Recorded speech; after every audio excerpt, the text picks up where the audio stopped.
Ada satu pola yang sering terjadi di hidup ini, di mana tiap kali ekonomi lagi krisis, tentunya akan ada banyak perusahaan yang PHK massal dan inflasi gila-gilaan. Tapi di waktu yang sama, ada orang-orang yang malah kekayaannya tuh jauh meningkat berkali-kali lipat. Dan ini bukan sekali dua kali, ini terjadi setiap krisis, tanpa terkecuali. Sekarang gini deh, lihat aja pas krisis 1998. Ekonomi Indonesia tuh anjlok banget, rupiah kita lemah, toko-toko tutup, dan keadaan di jalan pun chaos banget ya kan. Nah tapi anehnya, banyak konglomerat-konglomerat di Indonesia itu keluar dari krisis itu dengan aset berlipat ganda. Bahkan mereka masih eksis sampai sekarang dengan bikin banyak perusahaan. Bahkan kalau lo sadar, waktu pandemi tahun 2020, di Indonesia itu kan ada jutaan orang dirumahkan ya, atau waktu itu tuh kita di karantina. Tapi UHNWI atau Ultra High Net Worth Individuals selama puncak pandemi tahun 2020 sampai 2021 di Indonesia justru malah meningkat dengan jumlah mencapai 1.403 orang pada tahun 2021. Yang itu artinya ada sekitar 1.400 orang lebih yang kekayaannya tuh malah lebih dari 32 miliar rupiah. Dan mungkin lo mikir nih, oke, mereka kan udah kaya duluan, jadi wajar dong bisa survive. Tapi yang bikin gue penasaran bukan itu. Yang bikin gue penasaran adalah kenapa krisis ini justru jadi titik lahirnya orang kaya baru yang sebelumnya biasa aja, tiba-tiba pasca krisis namanya jadi muncul. Dan ini soal apa gitu? Apakah keberuntungan, koneksi, atau mungkin ada sisi gelap dari itu semua? Dan yang lebih penting, apakah pola ini bisa kita pelajarin? Nah, makanya video kali ini gue bahas itu semua. So, disimak sampai habis.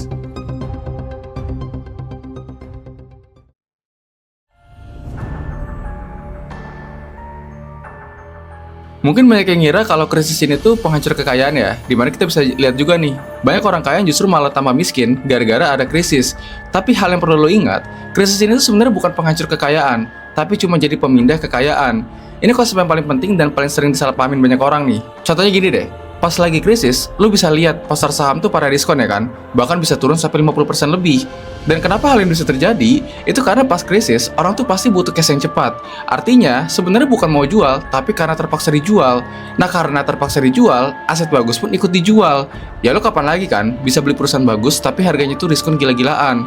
Dan efek ini pun domino ke semua sektor, gak cuma saham doang. Properti harganya turun, komoditas juga ikut turun, barang mewah juga ikut turun. Pokoknya hampir semua sektor itu terdepresiasi harganya. Ya karena mereka tuh butuh uang cash gitu, mereka nggak butuh komoditas apapun, mereka cuma butuh uang cash aja. Makanya Warren Buffett tuh pernah bilang, takutlah ketika yang lain tuh serakah, dan serakahlah ketika yang lain tuh pada takut. Ya karena kalau mayoritas orang lagi serakah, harga tuh biasanya terlalu mahal. Dan kalau mayoritas orang lagi takut, harganya tuh jadi terlalu murah. Makanya bagi orang-orang yang jeli, mereka tuh kayak kecipratan rezeki. Ibaratnya pas krisis tuh gini, misalnya nih harga saham perusahaan koreksi dalam banget sampai 50%. Yang perlu lo ingat, mereka tuh masih punya aset, entah itu gedung, merek, mesin, karyawan, dan segala macam lainnya. Dan yang berubah pas krisis, yaitu cuma kepemilikan aja. Karena sebagian orang tuh pada panik ketika repricing harga saham. Kenapa mereka bisa panik? Jadi gini, ada konsep yang namanya tuh loss aversion. Intinya simple, rasa sakit karena rugi itu jauh lebih kuat dibandingkan rasa senang pas lagi untung. Jadi waktu portfolio lu turun, yang kerasa bukan sekedar rugi doang, tapi kayak tekanan yang terus nge-push lu buat berhentiin itu secepat mungkin. Nah di kondisi ini, otak tuh gak mikir jernih lagi, fokusnya cuma satu. Yang penting stop dulu kerugiannya. Akhirnya orang tuh jual bukan karena mereka udah mikir mateng, tapi karena gak tahan sama tekanannya. Orang yang kuat gini biasanya tuh para konglo ataupun naga-naga yang udah biasa banget ngadepin krisis. Dan beruntungnya mereka ini, mereka tuh suka pegang uang cash dingin sampai triliunan rupiah. Jadi mereka tembak 2% aja kekayaannya, pasti kekayaan itu langsung eksponensial. Ibaratnya lu bisa beli iPhone seharga 5 juta, yang biasanya itu 10 juta rupiah. Tapi ini bukan barang yang lu dapat, tapi lu dapat kepemilikan bisnisnya. Lu harus ingat satu hal yang terjadi di dalam siklus ekonomi, di mana ada fase orang euforia atau bull market, terus orang pada profit, lanjut ke panic buying, dan ujung-ujungnya crash atau bear market. Dan fase itu kayaknya masih terus berulang dengan pola yang sama sampai saat ini.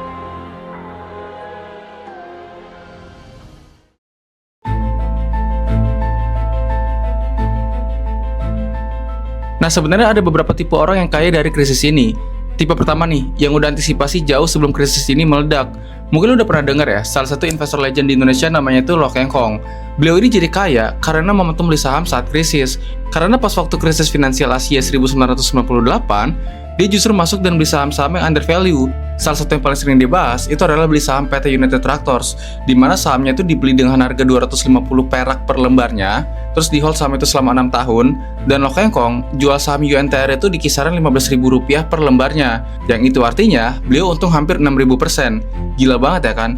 Kapan lagi lu bisa nemuin keuntungan sebesar itu tanpa harus kerja? Tapi ya balik lagi, ini tuh bukan hoki sebenarnya, karena beliau sendiri pun analisis price to book value, price to equity ratio, dan jeli sama laporan keuangan. Terus tipe yang kedua nih, orang yang kaya dari bisnis karena krisis. Mungkin banyak yang bingung nih, kan harusnya kalau krisis itu ya bisnis itu terdampak ya kan? Tapi hal yang harus lo ingat adalah, krisis itu pasti ada aja kebutuhan baru yang mendesak banget. Dan kalau lo bisa baca momentum, itu harus dilakuin cepet-cepet. Misalnya deh, pandemi tahun 2020 itu jadi contoh paling nyata yang bisa lo rasain sendiri. Ada bisnis masker, hand sanitizer, obat-obatan, dan peralatan medis tuh laku keras ya kan? Dan kalau lo bisa mikir supply chain-nya dengan bagus, orang pasti bakalan belinya ke lo. Bahkan gak usah jualan barang deh, lu liat platform kesehatan aja kayak Halodoc dan Alodokter. Itu untung banyak banget itu. Karena posisinya orang waktu itu kan takut ya ke rumah sakit tapi tetap butuh dokter. Dan ini pun sama, kayak dari segi pendidikan. Karena orang takut keluar rumah, ya mereka jadi les online. Dan itu growth-nya kenceng banget. Makanya kalau lu sadar ya, sebenarnya di masa pandemi kemarin, itu banyak orang yang tiba-tiba tuh buka kelas. Ya karena untungnya tuh lumayan kenceng gitu saat itu. Dan terus juga nih ya, tipe yang ketiga, yaitu adalah orang yang jadi kaya karena punya akses informasi lebih dulu. Oke, ini bagian yang mungkin bisa bikin gak nyaman ya, tapi penting buat dibahas jujur. Karena gak semua orang kaya dari krisis itu karena skill atau kerja keras. Ada juga yang kaya karena tahu lebih dulu. Sekarang ini deh, kabar burungnya ya, di Amerika itu waktu awal pandemi Februari 2020, sebelum pasar runtuh dan sebelum publik tahu seberapa chaosnya situasinya, beberapa senator tuh menghadiri briefing rahasia tentang ancaman COVID. Dan setelah briefing itu, beberapa dari mereka tuh jual saham dalam jumlah yang besar. Dan beberapa minggu kemudian, pasar itu beneran runtuh. Dan ini memicu investigasi Kongres. Sementara lu lihat ya di Indonesia, waktu di TV gembar-gembor soal COVID, masyarakat kita tuh malah nyantai. Dan baik dari kita tuh tutup mata akan hal ini. Bahkan yang mirisnya, kita tuh sampai pede bilang kalau Indonesia tuh kebal COVID. Soal tanggapan dari beberapa bilang bahwa orang Indonesia tuh kebal terhadap virus corona. Pak Anu gimana Pak? Malah COVID yang takut sama kita. Ya alhasil kita udah terlena duluan tuh dengan informasi-informasi penting terkait tindakan preventif sebelum masuk ke krisis. Ya kita gak tahu tuh apakah saham-saham yang kita hold itu bakal turun drastis, ataupun kita juga gak tahu nih krisis ini tuh bakalan jadi momen bagus buat kita tuh beli aset yang lagi diskon. Dan tipe yang terakhir nih, orang yang paham satu hal, bahwa pemerintah tuh hampir selalu cetak uang setelah krisis. Ini mungkin yang paling underrated tapi paling konsisten polanya, dimana setiap krisis datang, respon pemerintah tuh hampir selalu sama, stimulus, dan stimulus, atau bahasa gampangnya ya, nyetak uang dan disebar ke pasar keuangan. Sekarang ini deh, pasca COVID aja, bank sentral global itu tuh nyuntik dana lebih dari 10 triliun US dollar ke sistem keuangan global antara 2020 sampai 2021. Dan efeknya ya, semua uang baru itu harus parkir di suatu tempat dan dia tuh ngalir ke aset. Makanya kan saham naik, properti naik, komoditas naik gitu. Harga properti di banyak kota aja tuh naik 20-40% cuma dalam 2 tahun pasca Covid. Bahkan Bitcoin yang sempat jatuh di sekitar 5.000 US dollar di Maret 2020 itu naik ke 69.000 US dollar di November 2021. Returnnya lebih dari 1.250% tuh dalam 20 bulan. Yang tahu pola ini pasti bakalan cuan banyak ya kan? Karena uang yang ngalir ke market itu akan mereka dapat karena udah berani beli di harga bawah. Sedangkan mereka yang nggak ngerti pola ini, ya mungkin mereka tuh baru beli di harga puncak atau ya tepat sebelum koreksi berikutnya tuh datang.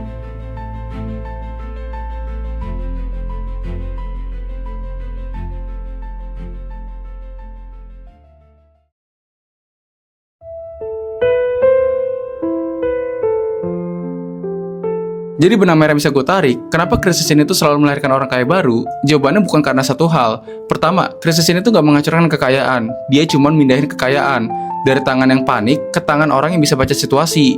Dan siap itu maknanya bisa beda-beda tergantung posisi lu. Bisa soal likuiditas, bisa soal literasi, bisa soal jaringan, bisa soal informasi, dan lain-lainnya.